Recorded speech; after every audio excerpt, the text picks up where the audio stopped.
On the rolling hills of the South Downs, above Chichester, lies a valley unlike any other. Its name is Kingley Vale, a place that is at once a natural sanctuary, a historic landscape, and a realm beyond time. Here, the centuries never truly passed, they simply stepped aside, making way for something far older than themselves. Today, we venture into this ancient valley with two curious Mudi dogs, Horka and Csuda. Perhaps, if we listen carefully enough, we'll hear the whispers of the past.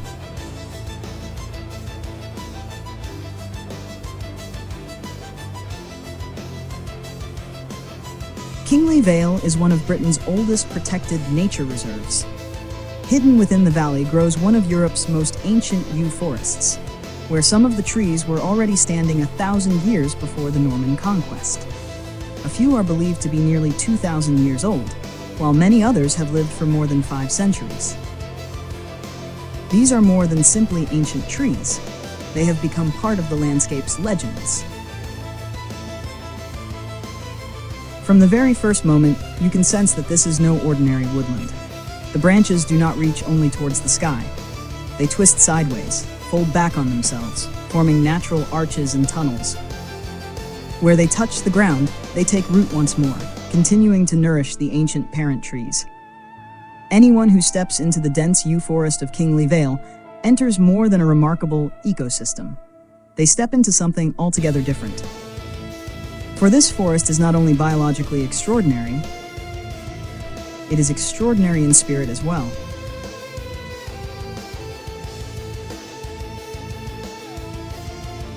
Are you coming out yet? Not until I'm properly soaked. Finally, the whole bathtub is mine. All mine. Oh, this is the life.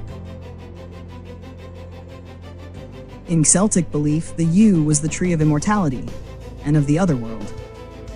It was said that the souls of the dead passed through its roots on their journey beyond. Local tradition holds that druids once performed their ceremonies beneath the ancient yews of Kingley Vale. Some even believe that a few of these trees are so old, they once stood in the presence of the very people who led those sacred rites. Perhaps the echoes of those ancient rituals still linger beneath their weathered bark.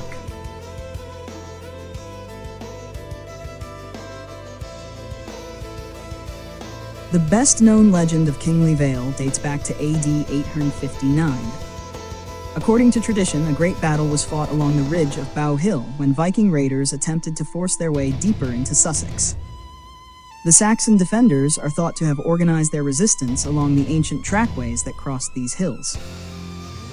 The valley became the perfect trap. Legend tells us the battle was swift and merciless, ending in a crushing defeat for the Danish raiders. The 3 fallen Viking chieftains were said to have been buried in the ancient Bronze Age burial mounds atop the hill, now known as the Devil's Humps. Even today, they are often referred to as the King's Graves. The bodies of the remaining warriors were believed to have been left deep within the forest, although some traditions claim the yews were planted in their honor, while others say the trees grew from the fallen themselves. Yet every version of the legend agrees on one thing: the spirits of the dead warriors became one with the trees. And perhaps there is a reason for that. Among the ancient yews, it is easy to see the illusion of human forms. Twisted trunks resemble stooping warriors, while gnarled branches reach out like ghostly arms. Local folklore says that after nightfall, the trees awaken and quietly change their places, so that by dawn they are no longer standing where the evening left them. Did you hear that, Csuda? Probably just my stomach. I haven't eaten in nearly 20 minutes. What I seeing takes us well. Who does that to meat too? You still don't see it, Csuda. A squirrel? I rather got it. That squirrel carrying the sword. I better keep my head down, just in case it drops it. Walkers who lose themselves beneath the yews often speak of shadows moving silently between the trees. Some claim to glimpse helmeted warriors carrying shields. Others hear the distant sound of hoofbeats, hunting horns, or the clash of ancient weapons. Whispers, sighs, and low moans seem to drift through the forest. And more than a few visitors have left with the unsettling feeling that something was watching them from the darkness. There are places within the forest where an unsettling silence descends without warning. No birdsong, no rustling leaves. The silence seems to carry a physical weight of its own. We experienced it ourselves more than once during our walk. It arrived like a lightning strike, so sudden and so complete that it felt as though the air itself belonged to another world. The sounds did not gradually fade away. It was as if someone had simply turned down the volume of the world. And that is far from the end of the stories. There are the flickering lights that sometimes appear among the trees, the strange loss of time when a short walk somehow becomes several hours. Some visitors swear they keep passing the very same tree again and again. Others speak of an unseen hand touching them from behind, or invisible roots curling around their ankles, as though an unknown presence were trying to hold them there.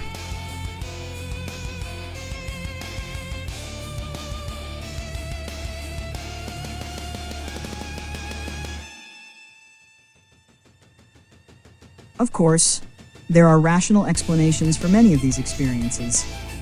The unique microclimate of the forest, sudden shifts in wind direction, and the shape of the valley can cause sounds to disappear almost instantly, while birds and insects may fall silent at the same moment in response to a single disturbance. The flickering lights have been linked to rare electrostatic effects, gases released by decaying vegetation, or even distortions in our peripheral vision. Human pattern recognition, the repetitive appearance of the woodland, and subtle neurological responses may also explain shadowy figures, the sensation of being touched, or a distorted sense of time.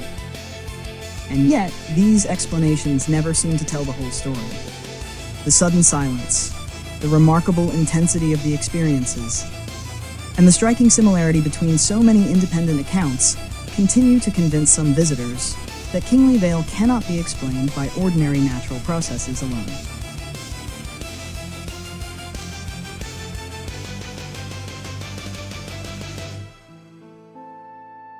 Horka, there's something over there. And over there. And there. There as well. There are everywhere. I'm beginning to think we are outnumbered. I think it's time to left Horka.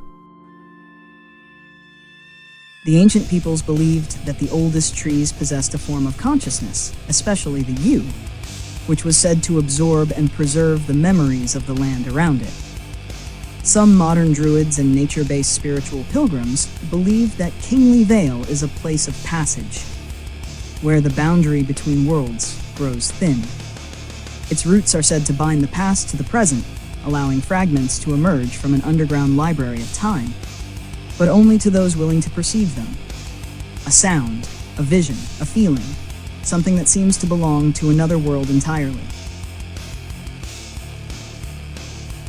Combat, I'm invincible. The Black Knight always triumph. Running, where are you, you coward? Come back here and fight. I bite your legs off. The ancient yew forest of Kingley Vale is far more than a rare ecosystem. These trees have survived for nearly 2,000 years. They have watched countless human lives come and go, and perhaps they still remember those who enter their world in silence and with respect.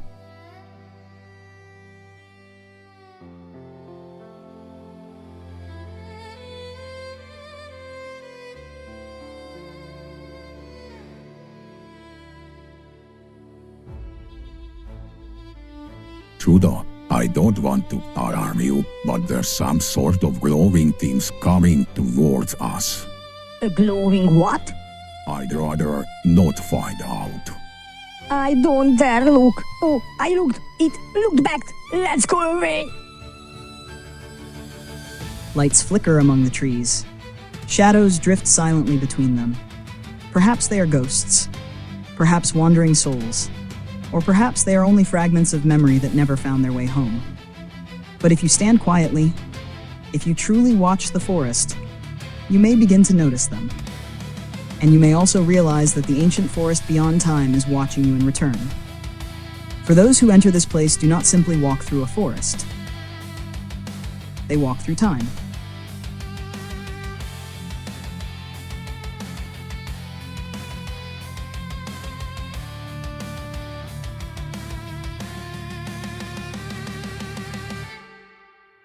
Kingley Vale is a world of enchantment, steeped in history, wonder, and mystery. Walk its ancient paths with an open mind, and you may begin to understand why so many legends were born here. This is not the kind of forest where you fear getting lost. It is the kind of forest where you fear that sooner or later, something will find you. You know, Horka, I wasn't scared at all. Nor was. I didn't see anything, didn't hear anything. Perfectly ordinary work. Exactly. They didn't scare us one bit. I just wish they hadn't kept looking at me.